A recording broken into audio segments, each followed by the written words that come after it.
This is my review on Stranger Things, the new Netflix original series. And man, oh man, was it not fantastic. It's probably fantastic because of the nostalgia more than anything else, taking us back to the 80s and those adventures that we had as a kid. The series is very reminiscent of movies like E.T. and The Goonies. And I will say that probably the one thing that it has going against it is it's very much like the movie Super 8. It's like they took that story and decided to put it into a 8-part series. But I don't necessarily look at that as an extremely bad thing. I don't think it makes Stranger Things perfect by any means. But, for all the criticisms that we give Hollywood for not having original content, this can definitely fit within that category. But there's something about nostalgia, that just makes things, shows and movies and all that a lot of fun. This takes us way back to the 80s. So for anybody that grew up with the Goonies, E.T., John Carpenter horror films, Poltergeist, it's a mixture of all of that.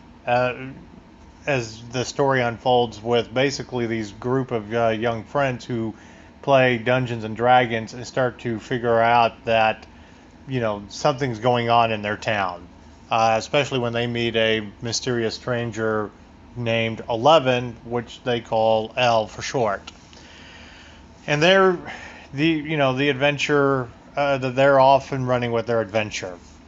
Trying to figure out what's going on, especially when one of their friends goes missing and presumed dead, but he's not really dead. And it all centers around their new friend who has what they affectionately refer to as superpowers or magic. The brilliance with these kids, for us nerds, is the fact that they're basing a lot of their logic on playing Dungeons and Dragons and applying that to asking scientific questions about time and space and parallel universes. And there's a really great explanation about what this so-called parallel universe is within the story and how they see it.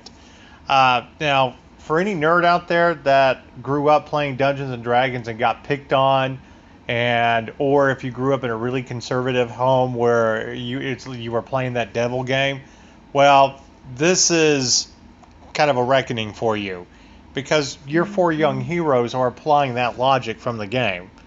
Now, with that nerd show, we there's no shame in playing Dungeons and Dragons. We love the game. It's a fantasy and imagination at its best. Probably the greatest role-playing game that's been invented, since we first had those.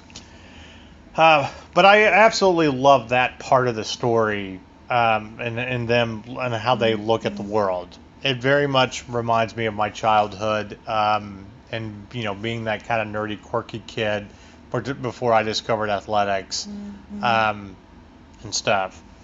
As I said before, it's not perfect because it fits within a certain model and storytelling that we've seen over and over and over. There's something eerie going on. The heroes are the young kids who, look beyond logic. They're like a bunch of young Fox Mulders and stuff. And they're the ones that end up saving the day and basically convince the adults that something is going on. One of the worst parts of this series is probably Winona Ryder more than anything else. I don't know what it is about Winona Ryder. She's very annoying.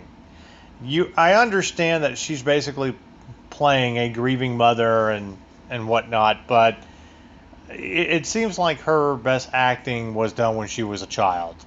I'm not saying she's absolutely horrible. She's not Channing Tatum in a nerd film horrible, but it is very distracting in a lot of ways. Matthew Modine, I've liked him in pretty much everything he's done, but there's not a lot of dialogue. He's just this mysterious figure that basically runs this lab that is, causing everything in the story. And we really don't get a full explanation of what they're really doing. All we know is they're experimenting with, on children that, or at least on one child that has powers, like psychic ability and stuff like that. And, we do get a brief mention that they are carrying on the MK Ultra program that the CIA, did back starting in the 50s to, use mind control as a weapon. And, it fits very well into that 80s motif where, government will use anything to defeat communism. And we've seen stories where the MK Ultra program never really truly went away. It was just reinvented under a different name. For God's sake, we saw how many storylines, like that in the X-Files. But that's okay. We love that. For anybody that this is your genre, that's okay as a storyline. It doesn't have to be truly logical. But I loved every minute of this. And the problem with starting to binge watch this series is you pretty much have to stop what you're doing to get through it. So thank God it wasn't 13 episodes and it was only 8. I don't feel like I wasted my time, but I definitely have to go on and start doing work now. But if you want to wait for a weekend when you have time to watch like 8, episodes in a row, that's the perfect time to do this series, or maybe a couple of episodes every night. I'm going to give Stranger Things a 9 out of 10.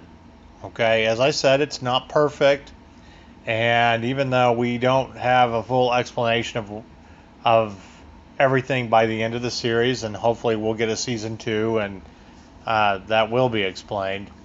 And despite Winona Ryder being the worst part of the series, again, it's a lot of fun, and the nostalgia that we have for all things in the 80s, when it seems like we always had the best adventures, all of that outweighs anything wrong with Stranger Things.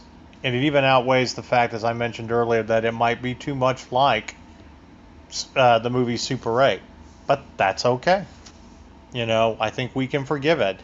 If you can't really get past that idea, then that's just super nerd picking, where at the end of the day, nothing's going to truly make you happy. It's the same thing, and that's the same insult that I would throw towards people that just want to nerd pick The Force Awakens over and over and over. Yeah, that movie was way too nostalgic for Star Wars and maybe too close to to A New Hope. But again, we need that sort of thing. We need to have stuff remind us of what we loved in our childhood, or our favorite stories and movies and TV. So Stranger Things definitely captures that. Also, I want to point out, I wonder if I'm the only one that noticed that the font on their logo is the same font they use for Stephen King novels, or at least all of his horror stuff. I thought that was pretty cool.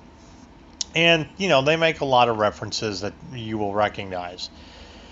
But Stranger Things is definitely 9 out of 10. It is that good. And while it will not be perfect, it's enough to make you want to watch one episode and then go on and watch the next until you get all the way to the end.